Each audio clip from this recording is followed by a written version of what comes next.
Todo esto sale bien y podemos estar viendo. Te pido, Patricia, si me das el ok. Bien, estamos ahí. Muy, pero muy bien. Como somos un grupo eh, agradable respecto al número, les voy a proponer que si bien seguramente habrá un momento para preguntas, a medida que vayamos avanzando también se sientan libres de desmutearse, hacer intervenciones. Yo he preparado algunas Del dinámicas 89, también. 22 de agosto de 1989. De acuerdo, muchas gracias. Perdón, Alejo, creo Entonces, que el te momento para muteé. revalidar la Voy información. A ver. a silenciar a los demás Muy bien. Ahí y a ti estamos. ya lo abriste muy bien. Perdón, es que voy silenciando a los que van entrando.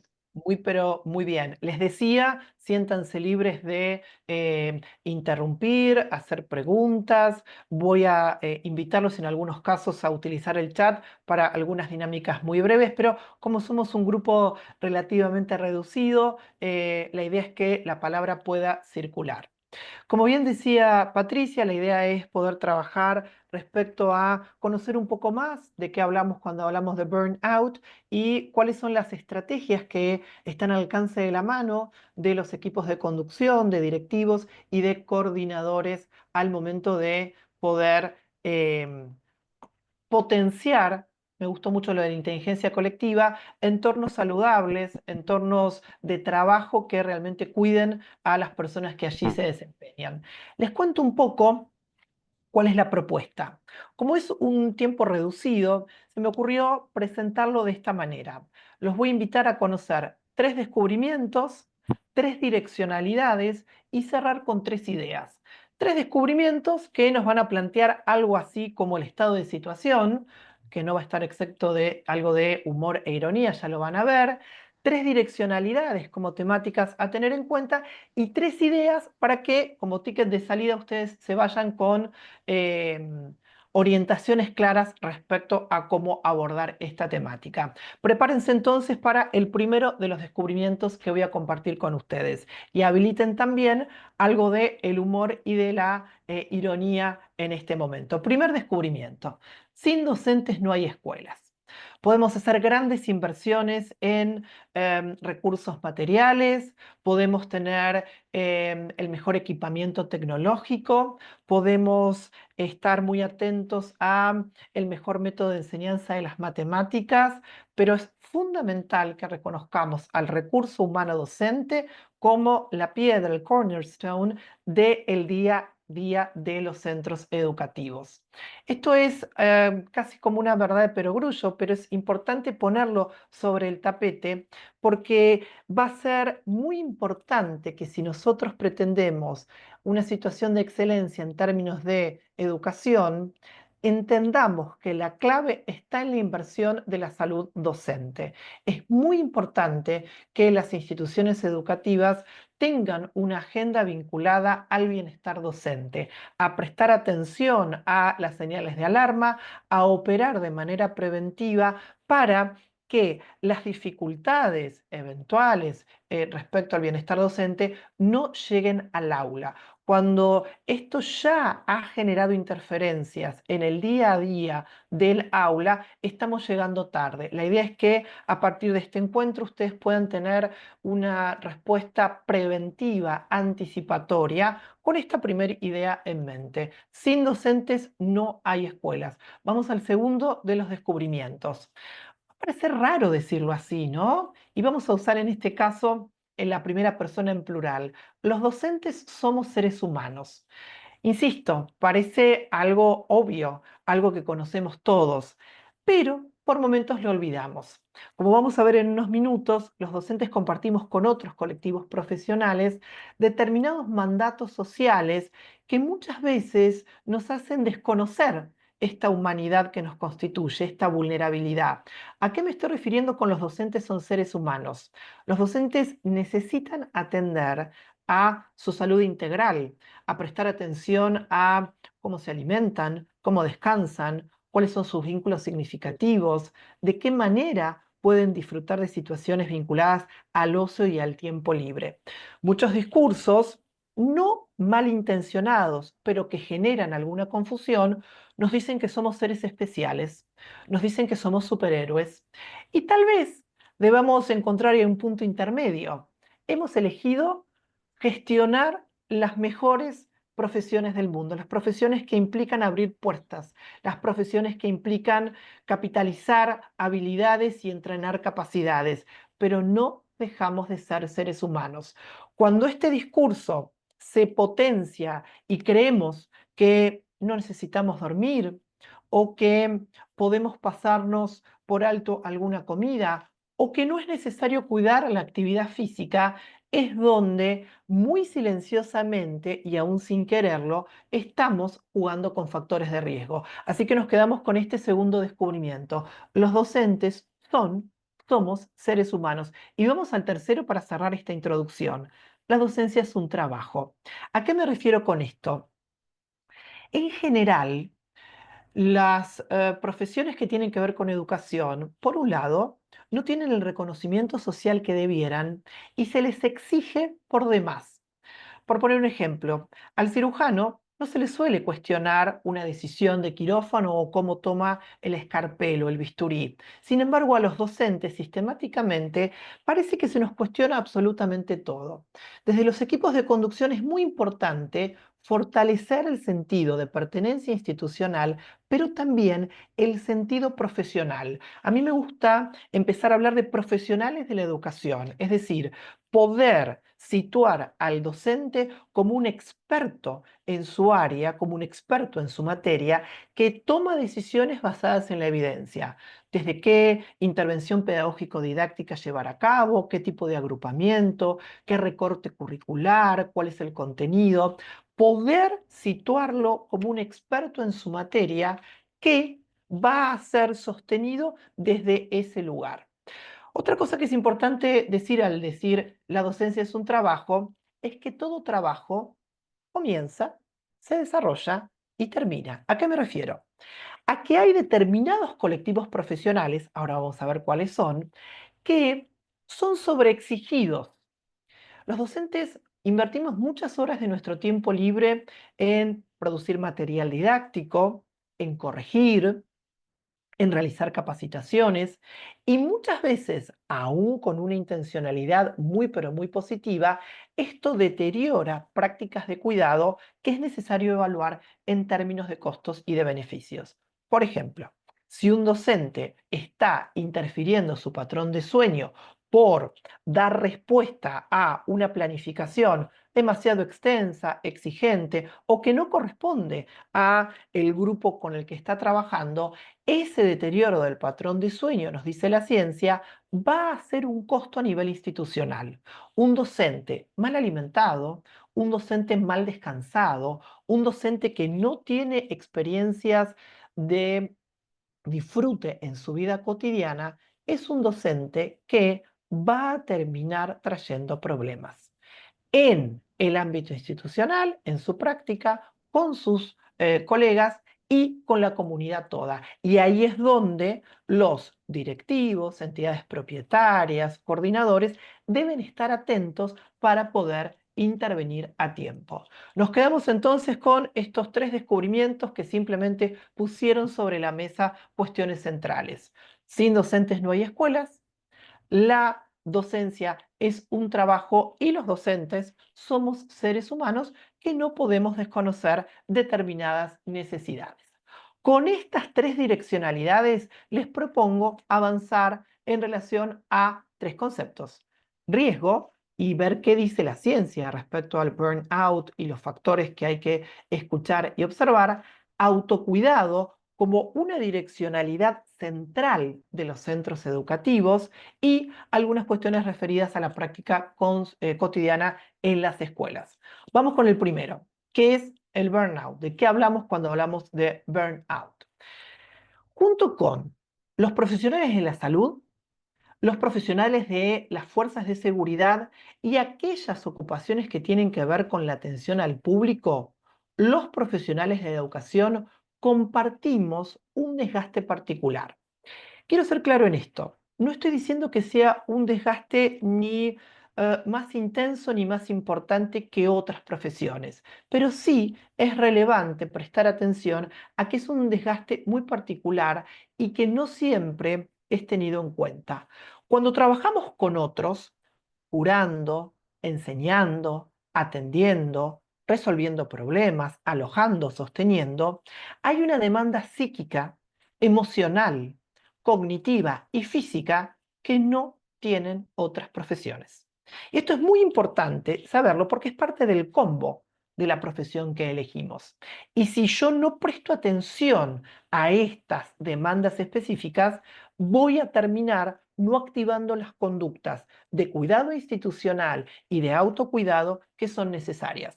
Van a ver que a lo largo de la presentación hay algunas imágenes que me parece pueden ayudar a, desde una imagen pregnante, sintetizar lo que estamos queriendo transmitir. Esta es una ilustración de una artista visual española que nos deja bien en claro que cuidar de otros es una gran tarea que puede desgastar emocionalmente. Les voy a proponer una breve dinámica que tiene que ver con una rutina de pensamiento de aprendizaje visible de Harvard. Ahí tienen, no sé en qué pantalla estarán siguiendo este encuentro, una ilustración de un ilustrador norteamericano que es Warren Lines. Si ustedes fijan, va a haber como una suerte de secuencia, ¿sí? Les voy a proponer, les dejo la tarea, de que una vez que se hayan dado el tiempo para observar esta imagen, elijan un título. Son los editores de una revista, de un medio gráfico, de un medio audiovisual, y tienen que titular esta imagen. Piensen y si se animan, compartan en el chat qué título les parece podría ser interesante para esta imagen. ¿Qué se les ocurre? ¿Cómo podríamos titular esta imagen? Van apareciendo ahí. El desgaste del pensamiento, gracias Romy. ¿Alguien más? ¿Qué es lo que observan? ¿Qué es lo que ven? ¿Qué les transmite? ¿Cómo los moviliza? Van apareciendo. Así mi día, dice Laura. Laura, te mando un abrazo. Desgaste, dice Diana. El costo de la luz. Kelly, me gustó mucho esa idea. Mónica nos comparte, derritiendo la salud física y mental. Muy buena síntesis. Acabo derretido, creo que es Claudia. Alguien desde el Liceo Europeo Sur Secundaria nos dice la luz del cerebro. Bien ese juego. Maribel dice consumidos por el estrés. Maribel es una palabra que me estás regalando y vamos a utilizar. Georgina nos dice derretido. Agradecemos profundamente que se hayan sumado. ¿Alguien más? Dice derritiéndonos las emociones. Gracias, Patricia. Ahora imaginen que yo les doy esta palabra. Una palabra que hemos escuchado mucho. Y es una palabra hermosa, es una palabra que remite a un llamado, que remite a profesar un conocimiento, pero también es una palabra que mal entendida ha sostenido algunos discursos que nos han puesto en jaque. Y esto pasa mucho con médicos, con enfermeros, con terapistas, con profesionales de la salud o profesionales de las fuerzas de seguridad.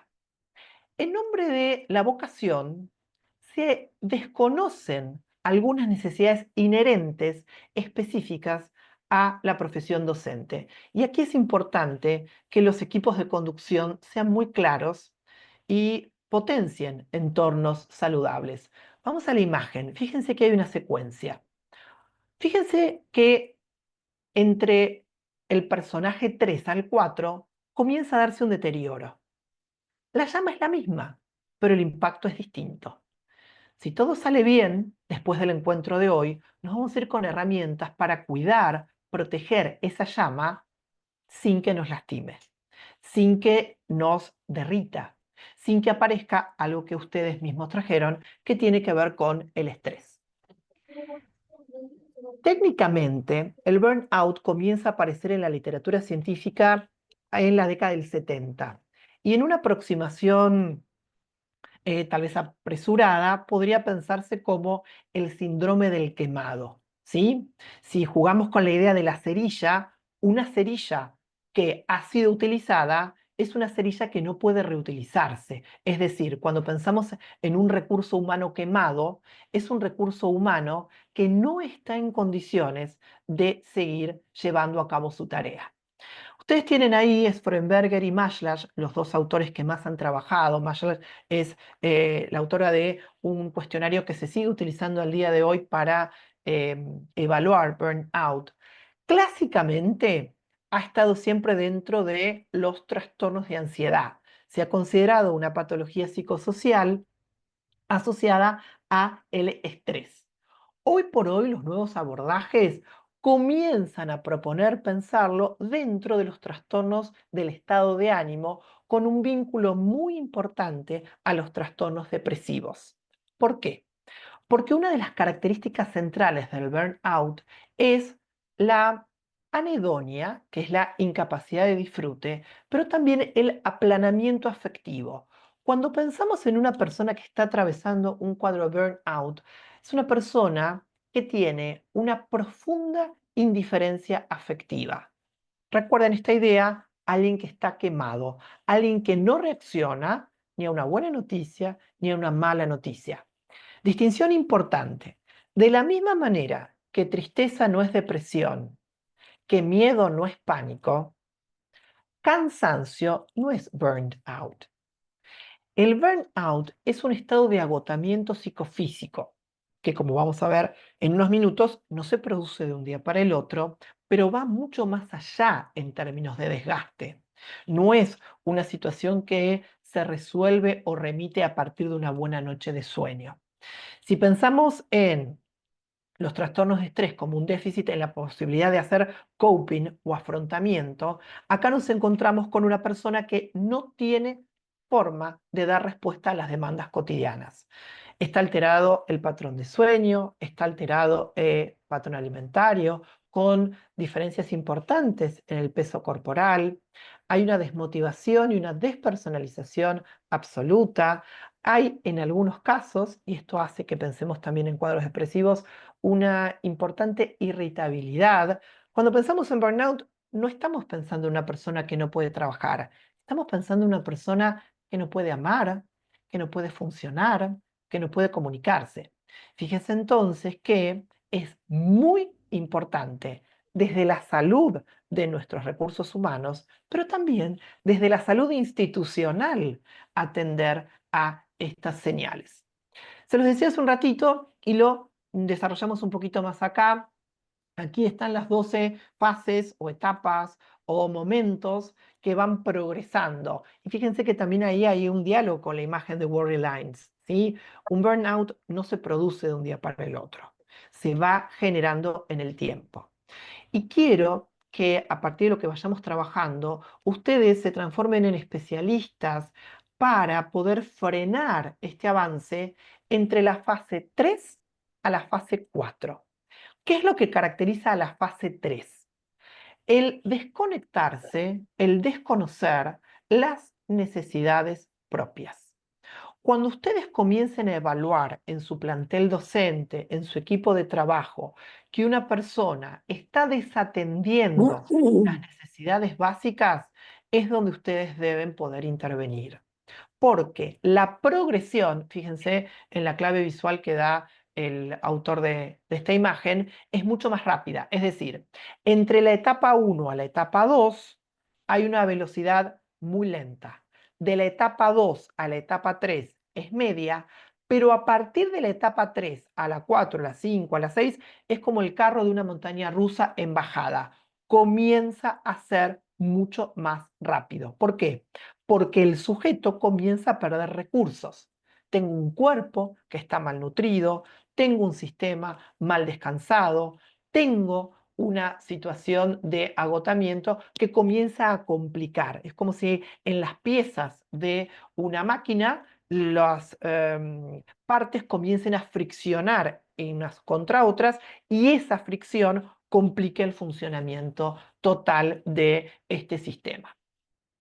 teniendo en cuenta que ya sabemos el nivel de gravedad de lo que implica el burnout y también aceptando que es parte de una de las situaciones lamentablemente más frecuentes de los profesionales de la educación, las invito a pensar el autocuidado como direccionalidad.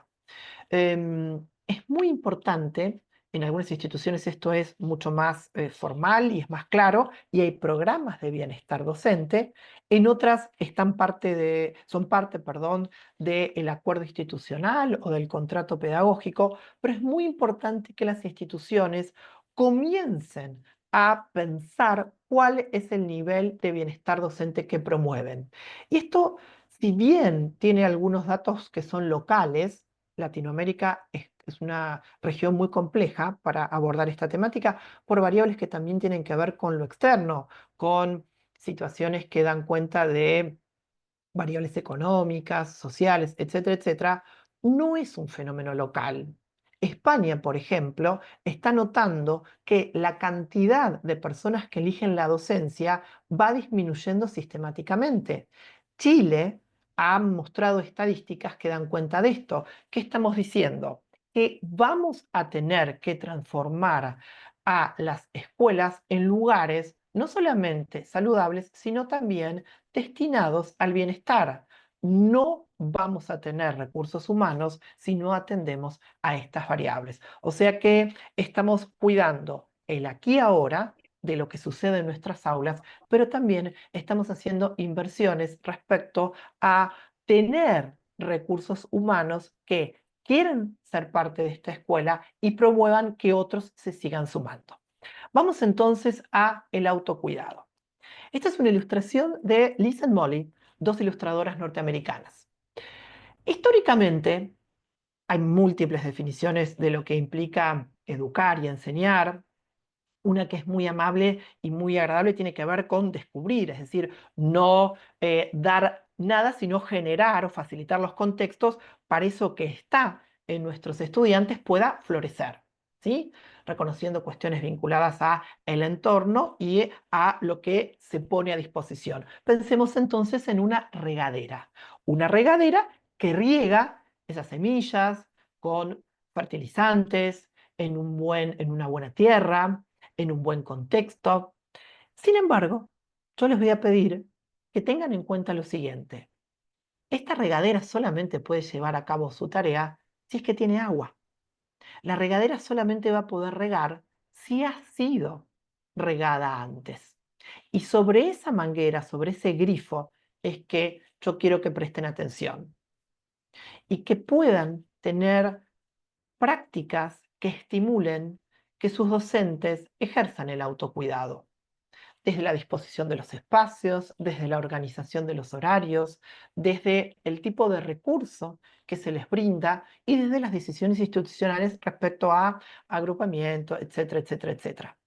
Si esa regadera no tiene agua, por mejores intenciones que tenga, por más espacio que tenga, por mejores semillas que tengamos, por mejor tierra, sol y lluvia que tengamos, no va a poder hacer su trabajo. La pregunta sería, ¿cómo estamos regando estas regaderas?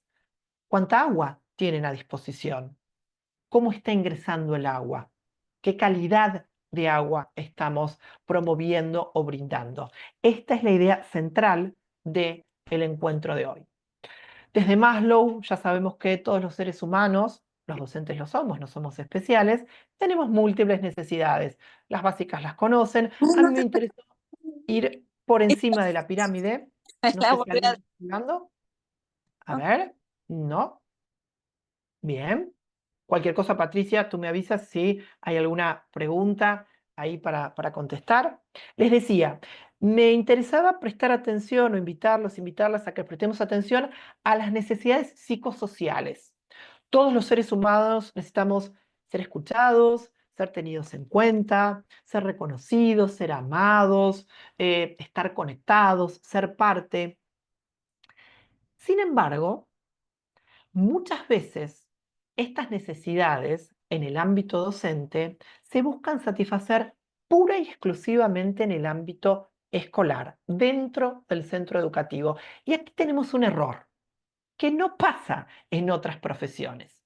Tal vez tenga que ver con que nosotros trabajamos con colectivos, con grupos, tal vez tenga que ver con que nosotros trabajamos con personas, tal vez tenga que ver con que nuestra tarea fundamentalmente es vincular, es decir, nosotros trabajamos con nosotros primero, trabajamos con el vínculo, trabajamos con nuestra palabra, trabajamos con nuestro saber, pero lo que es importante es reconocer que la escuela, una buena escuela, va a satisfacer algunas de estas necesidades y que la gran mayoría de las necesidades deben poder satisfacerse afuera. Pues con una frase que atraviesa el encuentro de hoy me gustaría que se lleven.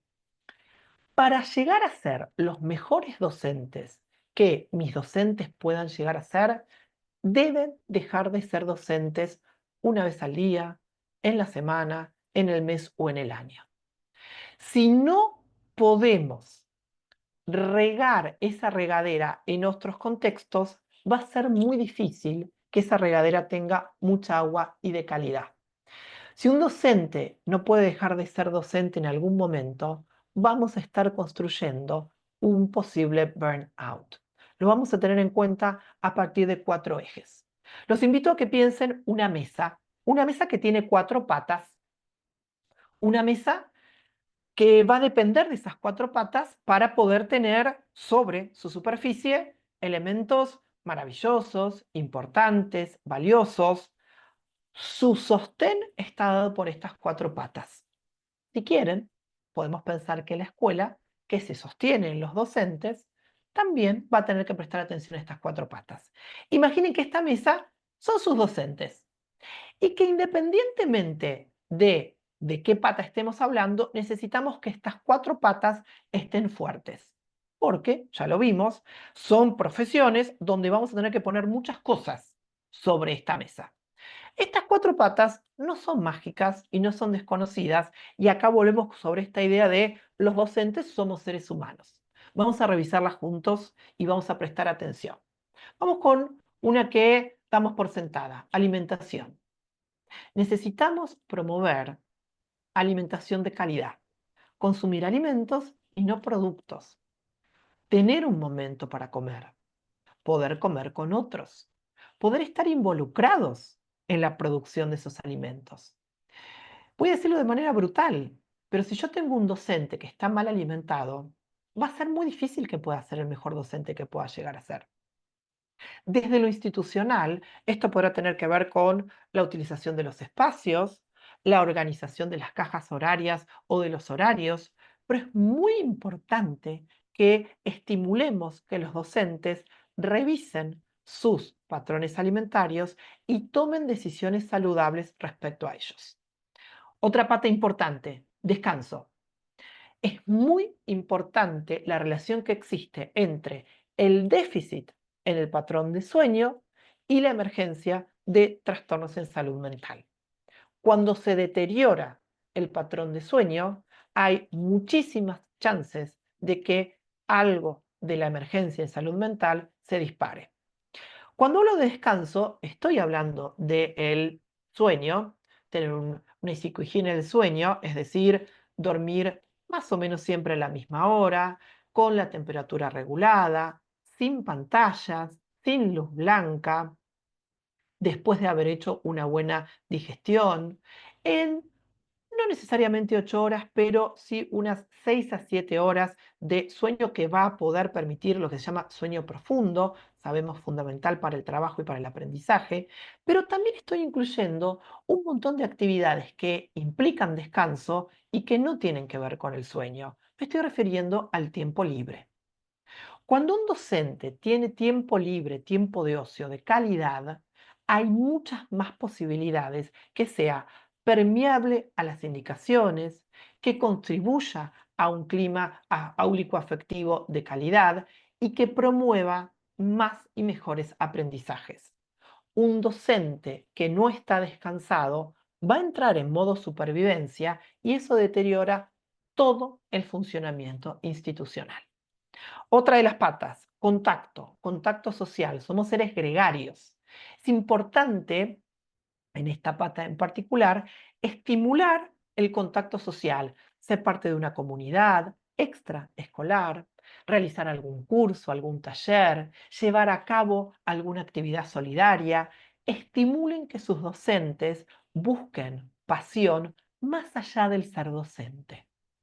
Es más, y lo digo bajito como si lo diríamos con cierta vergüenza, es muy importante para los docentes tener amigos y amigas que no sean docentes. Es decir, que puedan abrir a otros mundos, que puedan contar otras experiencias, que puedan, cuando esto no está pasando, recordar que la docencia es el trabajo más maravilloso que existe, pero no deja de ser un trabajo. Cuando uno entra en contacto con un ingeniero, un nutricionista, un médico, un agrónomo, un cocinero, se da cuenta que hay múltiples trabajos, pero que todos comparten un comienzo, un desarrollo y un final. Hay un bonus con respecto a esta pata. Es muy saludable que los docentes en algún momento de su semana sean aprendices. Está chequeado que los docentes que son estudiantes o alumnos de cualquier otra disciplina son mejores docentes. Porque están haciendo alfarería, porque están haciendo tai chi, porque están haciendo yoga, porque están haciendo pintura, porque están en un taller literario. Pero los docentes que en algún momento están del otro lado del circuito, es decir, que pasan por el cuerpo lo complejo y lo difícil que es aprender algo y la energía y el esfuerzo que implica, cuando vuelven al aula y cumplen su rol, son mejores docentes, porque recuerdan experiencialmente todo lo que implica aprender. Y vamos con la última de nuestras 4 patas. Todos los estudios nos dicen que la docencia es en general una actividad muy sedentaria. Y es muy importante que los cuerpos docentes estén en movimiento. Estimular que si una distancia se puede hacer caminando, se puede hacer en bicicleta, se haga caminando, se haga en bicicleta, que se participe de una actividad deportiva. En algunos casos, hoy por hoy los estudios dicen, es mejor. Históricamente los estudios a partir de los 40, 45 años hablaban de priorizar la elasticidad, la flexibilidad y lo aeróbico. Hoy hay un grupo de estudios que dicen hay que trabajar la fuerza, hay que prestar atención a esos grupos musculares. Es importante que los docentes presten atención a su cuerpo y que este cuerpo esté en movimiento, porque eso regula el patrón de sueño, el patrón alimentario y el estado anímico.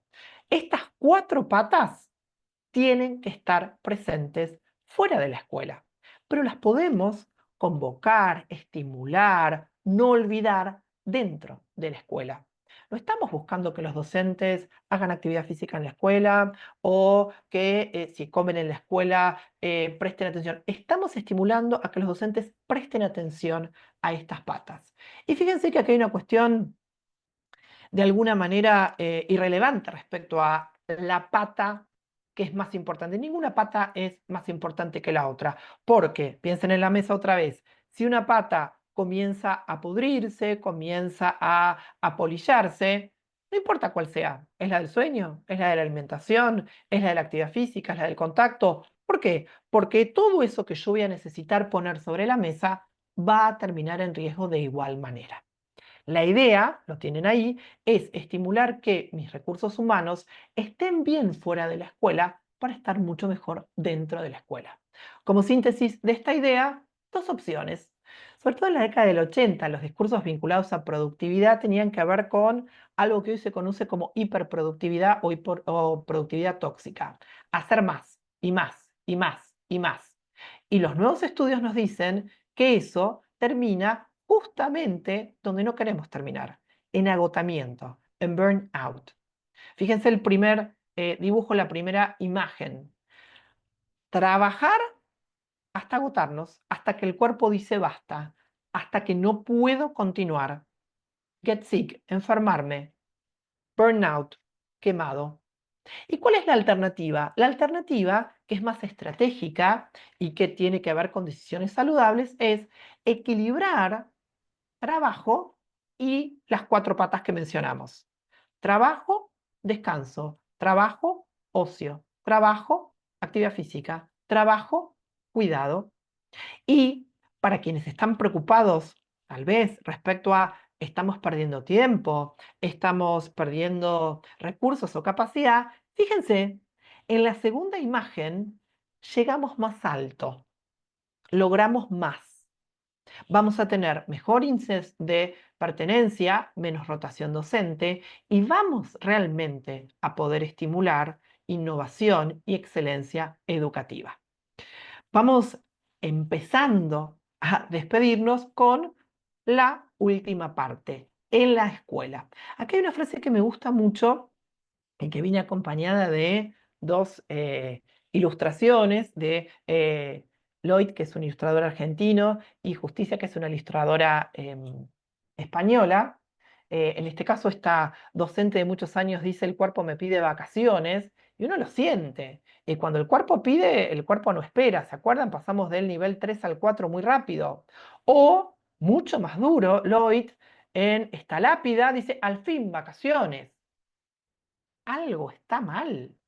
Si el cuidar de nuestra salud es algo que solemos hacer solamente en vacaciones o en el receso, tiene que ser decisiones estratégicas. Y como bien dice, y ahí voy a la frase de Schuckman, es un autor argentino que tiene un libro muy interesante editado por Tilde, lo que hacemos en las escuelas es una tarea para valientes. No lo puede hacer todo el mundo. Es una tarea extremadamente demandante. Es más, es una tarea que si se hace sin sentido, si perdemos el propósito, resulta insoportable. Y nos ponemos muy serios acá porque un docente que ha perdido ese propósito, ese sentido, termina siendo un problema grave a nivel institucional. ¿Se acuerdan la imagen inicial de Warry Lines? Es un docente derretido. Es un docente que no va a poder acatar las indicaciones, que no va a poder ser creativo en las intervenciones, que no va a poder trabajar con diversidad. Es un docente que cada vez va a ser más rígido. Es un docente que va a perder flexibilidad. Va a ser un docente reactivo.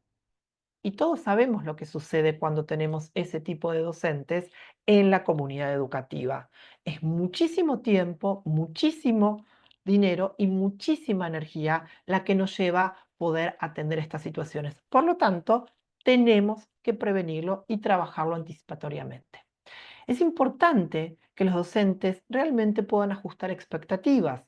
La docencia nos confronta con realidades sociales, familiares, económicas que están por fuera de nuestra posibilidad de intervención. Esto es muy doloroso, pero muy necesario de aceptar. Por ejemplo, vamos con un clásico. Yo no puedo cambiar la familia de mi estudiante. Yo no puedo modificar su historia respecto a cómo es nombrado, tratado, cuidado. Sí puedo mostrarle que hay otras maneras de comunicarse, de ser tratado, de ser cuidado, pero también tengo que reconocer que eso lo voy a poder hacer mientras yo esté trabajando con él o con ella. ¿Por qué digo esto que en muchos momentos puede resultar desagradable de aceptar? Porque cuando tenemos docentes con lo que podríamos llamar el síndrome del superhéroe, al tiempito vamos a tener un docente con burnout. No existe Superman, no existe Batman, no existe la Mujer Maravilla. Existen los buenos docentes que saben cuáles son sus limitaciones. No porque no pueden ponerle más ganas o más esfuerzo, sino porque se sobreexigen de más y se terminan quemando. Entonces, ¿dónde voy a intervenir? En mi sala, en mi aula, en mi centro educativo, de tal hora a tal hora. Y voy a tener que convivir con un montón de variables que están, lamentablemente, pero de forma realista, fuera de mi control. Poder reconocer los límites hace que tengamos mucha más efectividad y eficacia en las intervenciones. Los convoco a ustedes, tomadores de decisiones, equipos directivos y coordinadores, a prestar atención a estas 4 variables respecto a sus equipos y planteles docentes. Celébrenlos, felicítenlos, armen dispositivos institucionales de reconocimiento, un board, una cartelera, una newsletter, que en algún momento diga: felicitamos a tal profesor, estamos orgullosos de tal docente. Aplaudamos esto. Esto incrementa automáticamente pertenencia y hay reconocimiento. Alguien me está mirando y me aplaude. Alguien me reconoce. Alguien realmente me valora. También sean estrategas en el manejo de límites saludables. Sean respetuosos. Recién se mencionó, hace un ratito estábamos conversando con Patricia, el tema de la pandemia. Pandemia, que fue una ola de tsunami que nos pasó por arriba, nos hizo desdibujar algunos límites porque teníamos que adaptarnos, pero ahora volvimos. ¿Qué significa? Que es muy importante manejar los horarios. No voy a mandar un mensaje y esperar respuesta de un docente en un horario que no corresponde. No voy a hacer un pedido de trabajo de una tarea que no corresponda. Voy a manejar claramente el organigrama y la incumbencia de las tareas. Otra cosa muy importante que a veces damos por sentado en el día a día del trabajo cotidiano, y las escuelas son lugares donde siempre estamos resolviendo urgencias, es el tipo de comunicación. Sean amables, sean gentiles, estimulen el buen trato. Sé que esto puede parecer naif, ingenuo o menor, pero es fundamental. Cuando uno le pregunta a los docentes cuál es la escuela a la que volverías a elegir como lugar de trabajo, cuál es la mejor escuela o centro educativo en el cual trabajaste, son las pequeñas grandes cosas del día a día las que hacen que los docentes elijan esas escuelas. Una sonrisa, un gesto de amabilidad, un saludo por una fecha importante, la presencia de un otro que realmente me mira y tiene en cuenta que yo no soy un número más.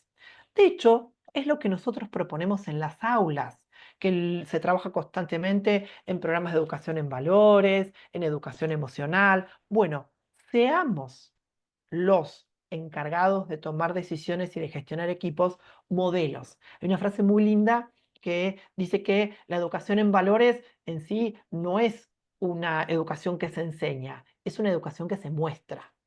¿Sí? Esto debería ser una direccionalidad. Y, por último, estimulen el trabajo colectivo.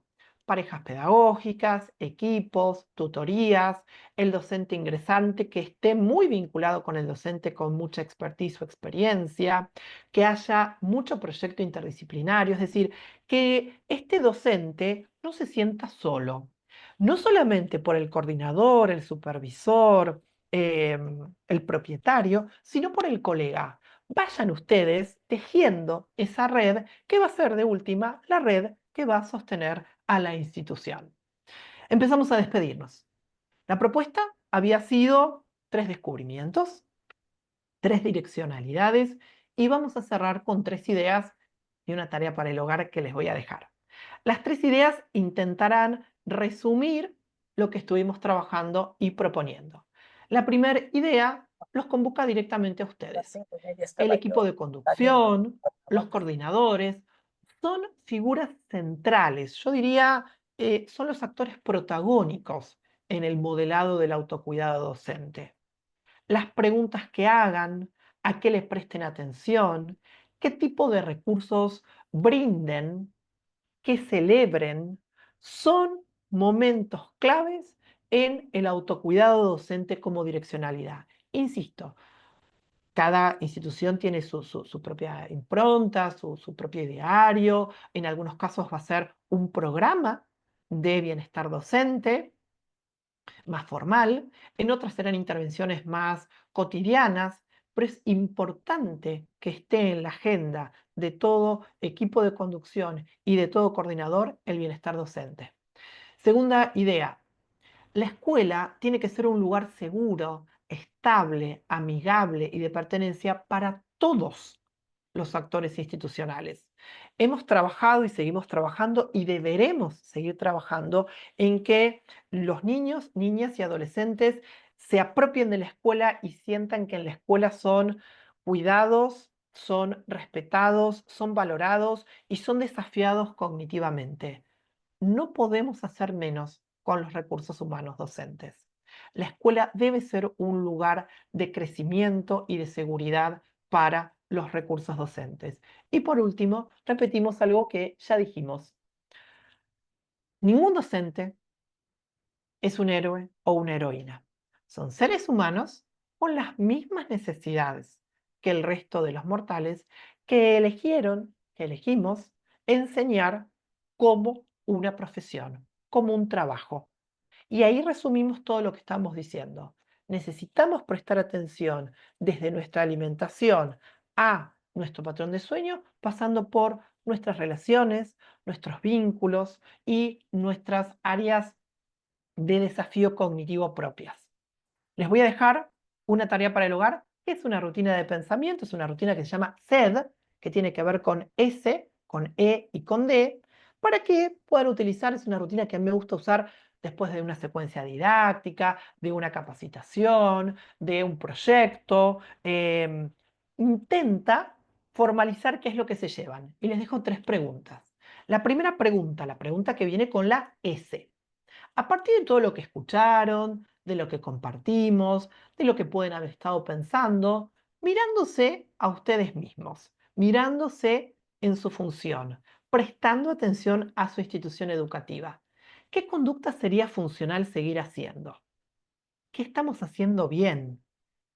¿Qué sería bueno sostener, potenciar, cuidar? Los invito a que contesten en forma individual, esto no es para compartir, de forma escrita, porque cuando uno escribe hay un compromiso en ese trazo. No es que lo estoy pensando y se lo llevó el viento. Lo estoy escribiendo, lo estoy documentando. Segunda pregunta, la que viene con la E. ¿Qué conductas, a partir de todo lo que compartimos, sería funcional empezar a hacer? ¿En qué estamos medio flojitos? ¿Qué pensamos pero nunca llevamos a la práctica? ¿Qué adeudamos? ¿Qué nunca se nos ocurrió? Y hoy aparece como algo necesario. Y la última pregunta es la que viene con la D.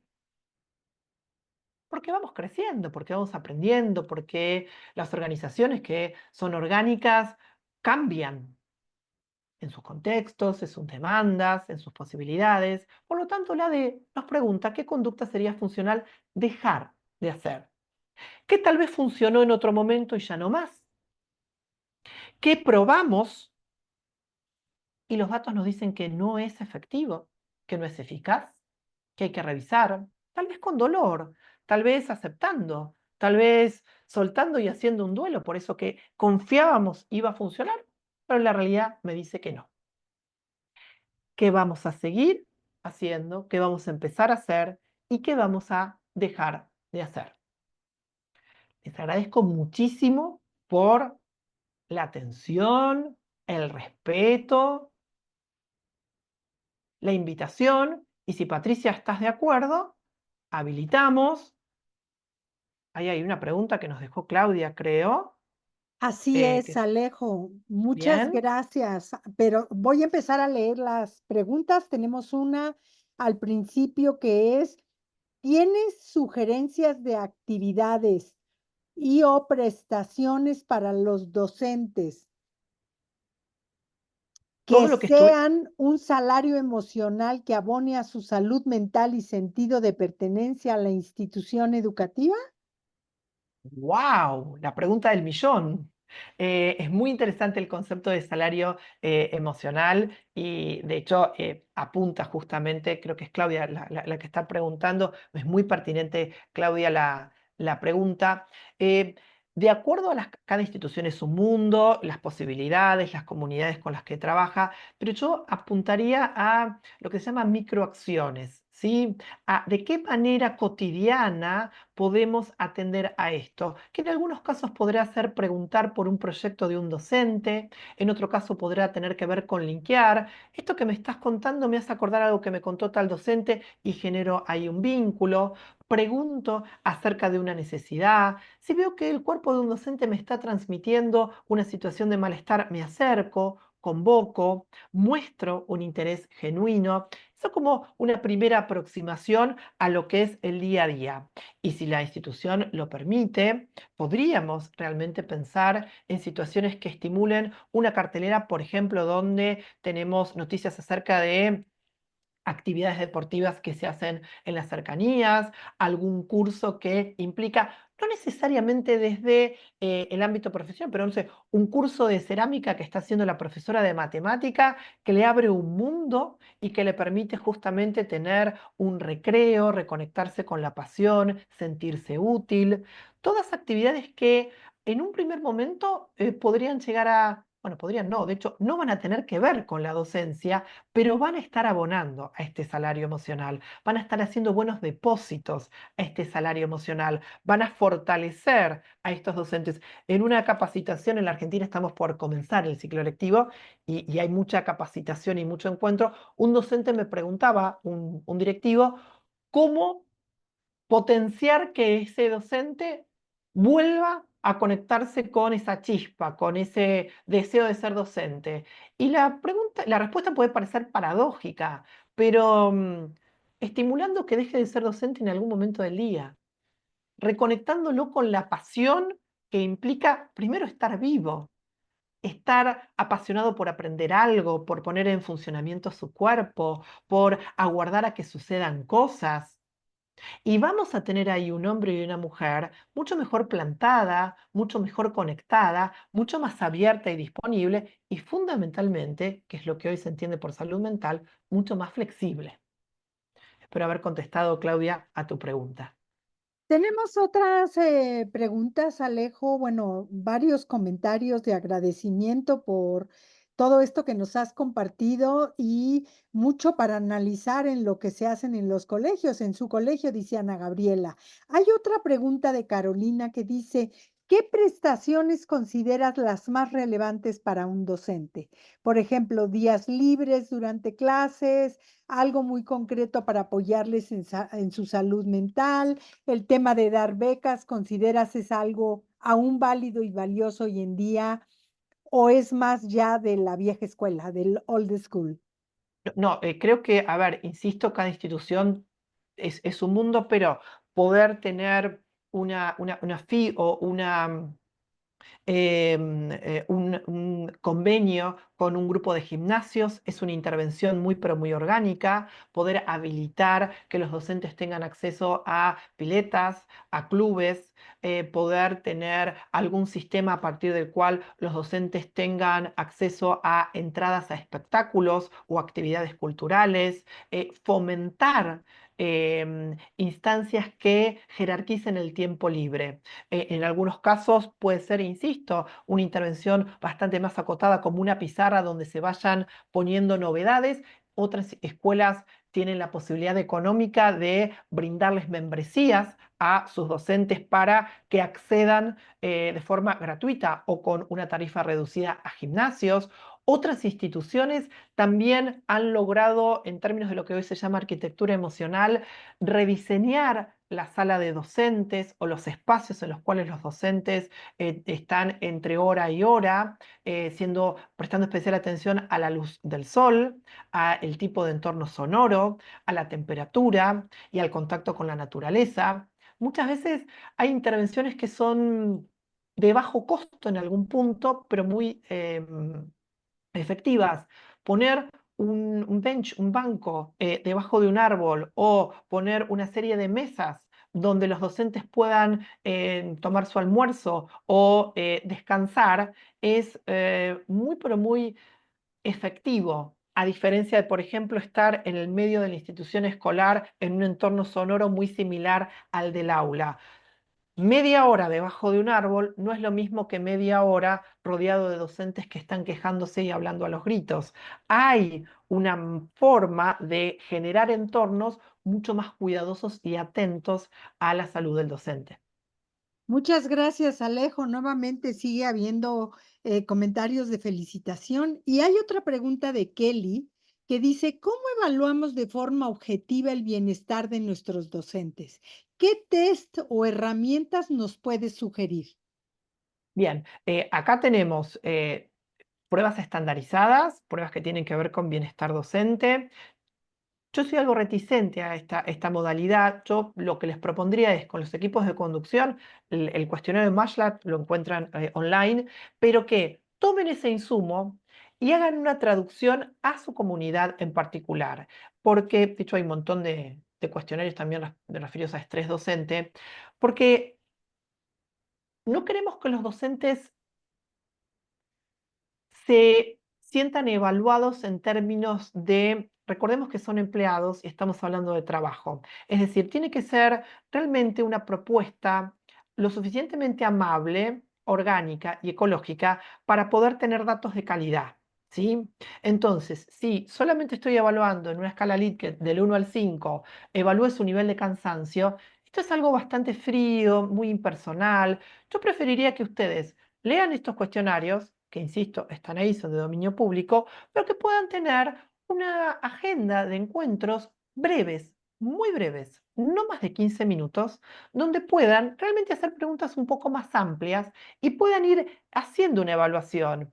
¿Cómo está este docente en términos de sentido de pertenencia? ¿Cómo está este docente en términos de descanso, en términos de alimentación, y ya preguntar desde un lugar mucho más de conexión, mirando a los ojos, no necesariamente a partir de un cuestionario que puede ser en papel online, ya eso es una intervención en sí misma. Alguien de mi escuela se interesa por mí, alguien de mi escuela me tiene en cuenta, alguien está atento a lo que me pasa, ¿sí?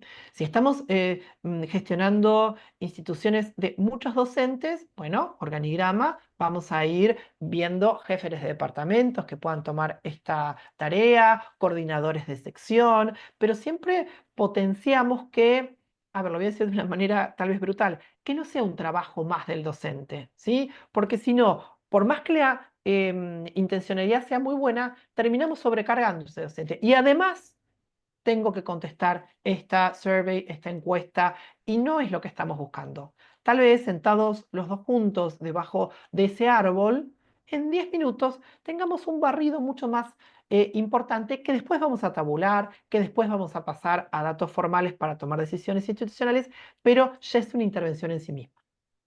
Gracias, Alejo. Hay una pregunta que hace Rodrigo con respecto a cómo lograr que los padres de familia colaboren en esta revalorización y cuidado de los docentes. Si nos puedes compartir tu conocimiento. Gran pregunta. Yo pensaría que toda intervención institucional es una intervención que tiene tres patas.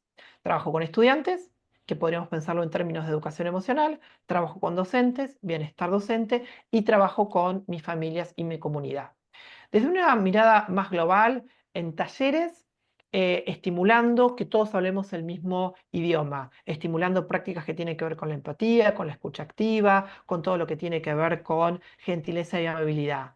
Pero después en las microacciones, cuando ustedes coordinadores o equipos de conducción identifican que hay una práctica discursiva, comunicacional de las familias que puede rozar el hostigamiento, el abuso verbal o la agresión a un docente, es fundamental intervenir de manera directa. Por eso, siempre recomendamos que, por esta y por muchas otras cuestiones, en las reuniones con padres siempre haya diferentes representantes institucionales. En cuanto un padre, una familia, hace algún comentario, verbaliza cualquier situación que pueda resultar un agravio al docente, un desprestigio al docente, es muy importante que haya una palabra institucional ahí, no en una comunicación 3 semanas después, ahí en vivo y en directo, que muestre que estamos orgullosos de nuestros docentes, que sostenemos a nuestros docentes y que los docentes están acompañados. Punto aparte, si ese docente no hizo las cosas como tenía que hacer, después hay otro protocolo, puertas adentro, de manera cerrada, trabajaremos con recursos humanos, con intervenciones pedagógicas, pero siempre es importante que el docente esté acompañado, se sienta acompañado y esta compañía se vea, ¿sí? Limitar cualquier tipo de intercambio que desprestigie o denigre al docente como profesional. Muchas gracias, Alejo. Creo que ha sido de veras muy, muy valiosa esta información que nos compartes, este conocimiento. Y bueno, tú nos has dicho que es muy importante tener cuidado con enviar estas encuestas o hacerlo. Sin embargo, Angélica nos pregunta si habrá algún lugar, seguramente para consultar estas encuestas que inspiren el tipo de preguntas, nos enriquezcan para poderlas tomar y poderlas a lo mejor implementar en nuestro hablar cotidiano, ¿no? Podemos pasar después algunas direcciones donde pueden recuperar estos instrumentos, que insisto, la recomendación es que lo tomen como un insumo, como un disparador para traducirlo a el lenguaje institucional de esa escuela, de ese centro educativo y de esa comunidad sobre todo. Gracias, Alejo. Lo que nos hagas llegar, lo haré llegar. Y por otro lado, yo veo que en el PowerPoint, en la diapositiva, está una foto de todos los libros que tú has escrito y también están tus datos de tus redes sociales, donde me imagino que la gente te puede contactar Por para supuesto. hacer un seguimiento y bueno, pues que nos compartas más de tu conocimiento. Alejo, ahí sigue habiendo comentarios y, por ejemplo, Kenneth nos dice que el proceso de la norma, de la NOM 35 puede darles parte de esa evaluación, que es algo que en México bueno, ya es un elemento clave que se debe de trabajar en cualquier ámbito laboral. Ujú. Muchísimas gracias por todo, Alejo. También quiero mencionar que, bueno, tu intervención ha sido gracias a la empresa de creativos digitales y no sé si hay alguien de creativos digitales que quiera decir algunas palabras, pero bueno, si no, a mí me interesa darte las gracias y darle las gracias a todos, que sepan que contamos con la grabación y se las haremos llegar. Un placer haber sido parte de este encuentro. Les deseo una buena jornada para mañana, un buen ciclo lectivo si es que lo están comenzando o ya están por el medio, y a disposición, como bien decía Patricia, en redes sociales ante cualquier consulta que consideren pertinente.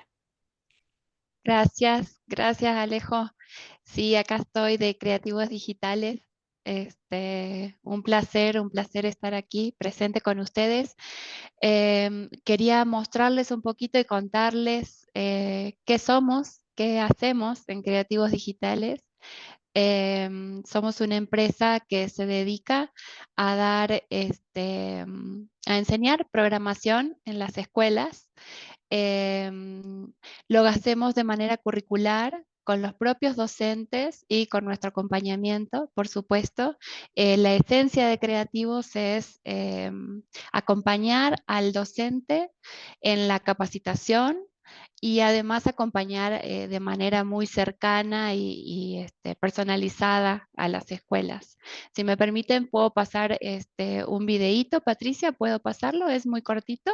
Sí, adelante, María del Carmen, adelante. Gracias, gracias.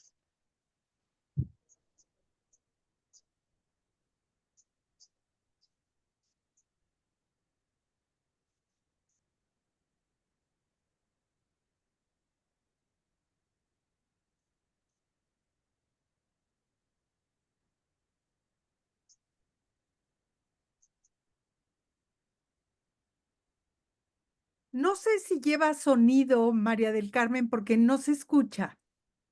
¿No se escucha? No, A yo me ver, sí, imagino que sí tiene lleva. que compartir el sonido.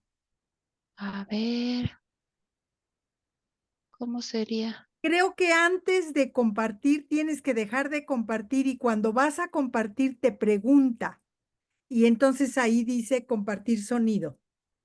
A ver, Ahorita que compartir. vayas a compartir, te pregunta en la parte baja del lado izquierdo y ahí Sí. tienes que...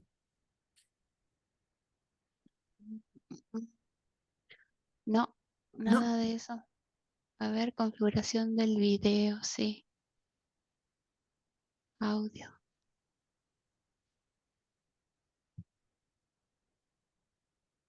A ver. También nos dicen que puedes compartirnos el link del video por este medio, por el medio del chat, Bueno, y ahí lo pueden reproducir. sí, pero me gustaría verlo Claro, juntos. a mí también, te digo, yo lo que he visto en Zoom es A que ver, en la parte baja, del sí, lado acá estoy izquierdo, viendo en la configuración, audio, pausar dispositivo. A ver si ahí será. yo creo que sí. A ver, ¿ahí se escucha? No, pero lo tienes que proyectar. Es que tienes que ponerle compartir y cuando le pones Sí, compartir te aparece. es que no me sale nada de esas opciones. A ver, voy a volver todo para atrás.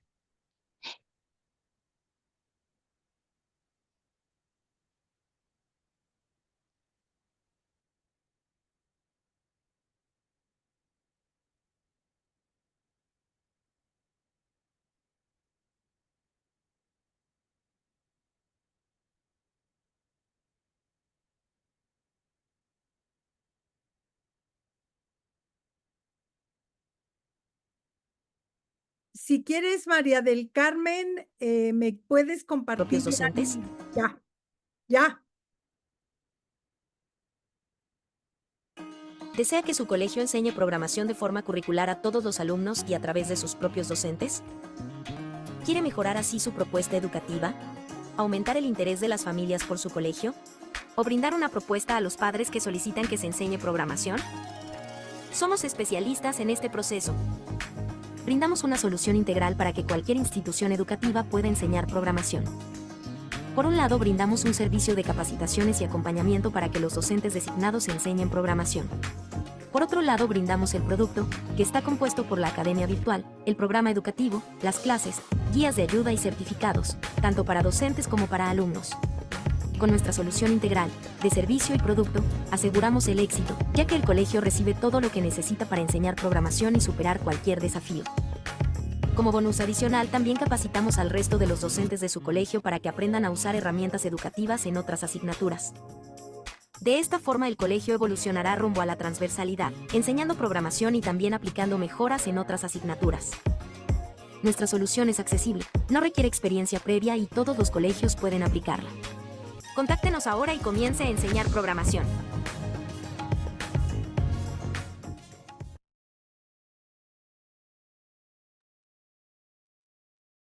Muchas gracias, María del Carmen. Se escuchó muy bien.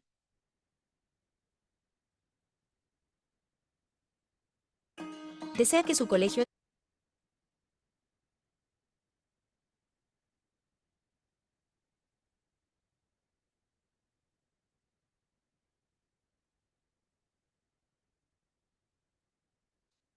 Muchas gracias, Patricia.